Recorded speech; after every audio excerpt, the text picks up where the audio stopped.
And right now, great pleasure to welcome to our show today a woman who has written a book that is kind of interesting. Well, it is interesting, but it's an interesting topic as well. It's called Giving 2.0, Transform Your Giving and Our World. We're joined by Arrillaga Andreessen today by telephone. And Laura, I hope I pronounced your name correctly.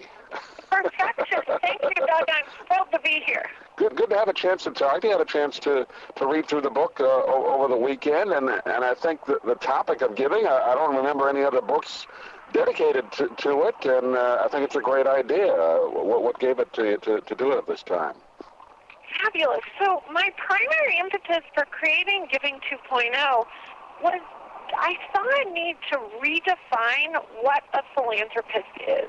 I define a philanthropist as anyone who gives anything, time, skills, networks, passion, compassion, or dollars in any amount. Giving is a universal opportunity. I believe the only thing that we need to have to be a philanthropist is generosity. And I bet right now, Doug, with that definition, almost every single person listening to your show is a philanthropist. And Giving 2.0 is a book to help all givers, in giving in any form or at any level, make their giving matter more. I think you make a good point when you hear that term philanthropist. You're thinking of super rich people, and I guess a lot of people might say, well, I don't have enough money to be really a philanthropist. I might be able to donate, $100 a year or something like that to something, but you make a good point. Anybody can do it, right? Absolutely. And I believe that the individual who gives $50 to run or support a walk for a cure, or the individual who gives $10 to their local homeless shelter, or the individual who has the opportunity to volunteer their time or share their skills, the plumber who volunteers 1 week in a month for Habitat for Humanity. Every single one of those people is a philanthropist. Last year, Doug, 63 million people gave their time, totaling over 8 billion hours. Every one of those individuals is a driving force in American philanthropy today.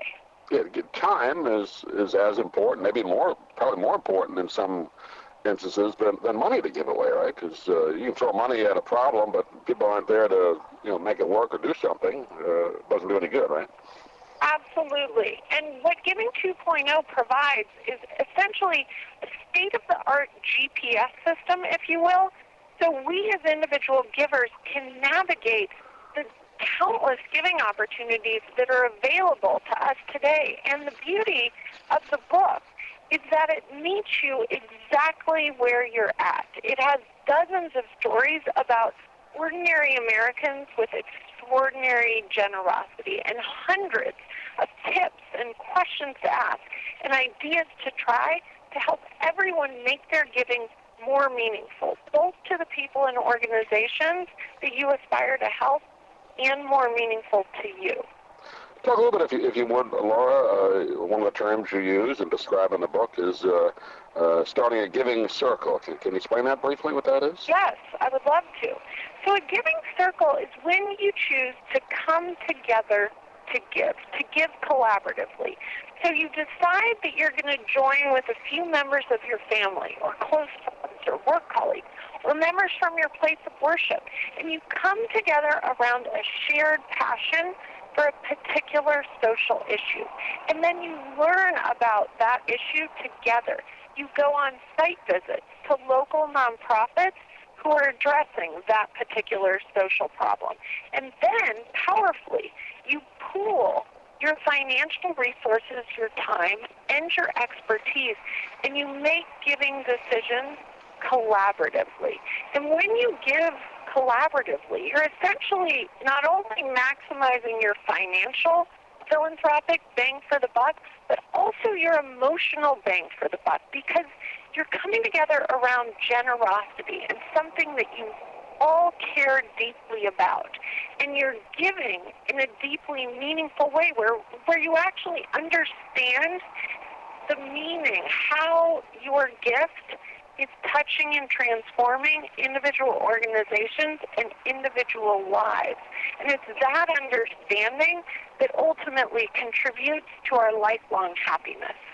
You also, I really enjoy this part of the book where you talk about getting the family involved. If your kids, give them some allowance, make part of their getting an allowance to give some of that money away. I think that's an important aspect to talk about. Yeah.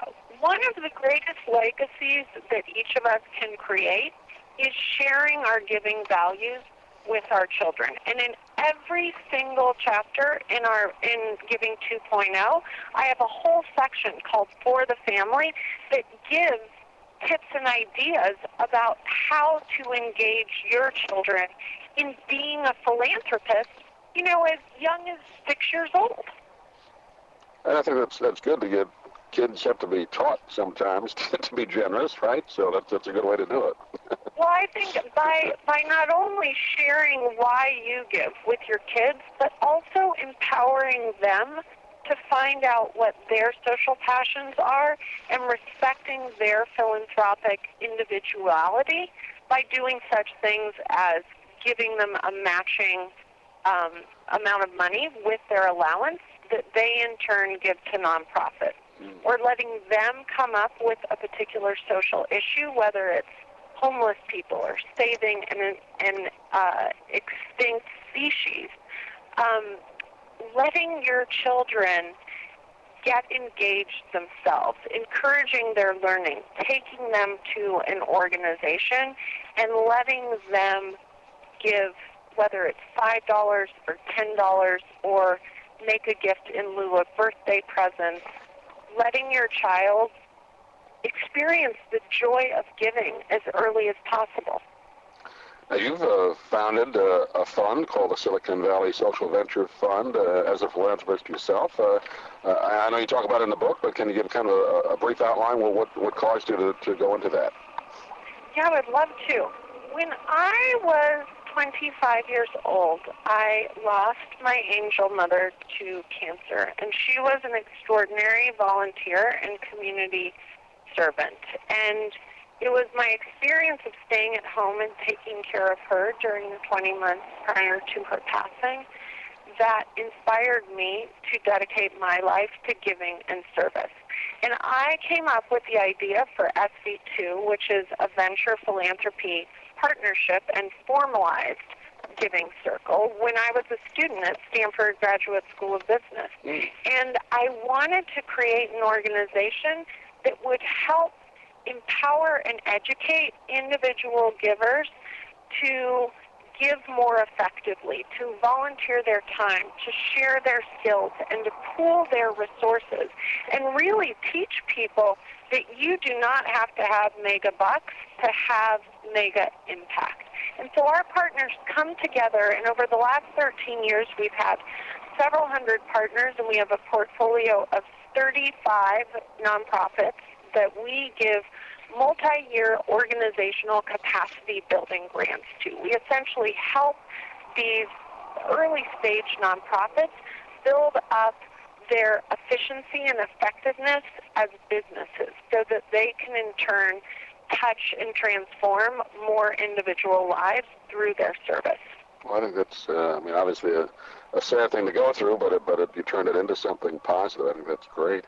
I know we have limited time, Laura, so I want to give you a chance to tell folks where they can get the book, website, or contact you.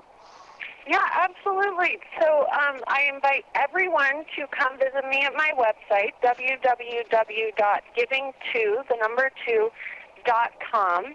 And additionally, you can buy my book on Amazon, your local bookstore, Barnes & Noble, and excitedly, Giving 2.0 just hit the New York Times bestseller list, which is really important because I am giving 100% of my author royalties back to nonprofits.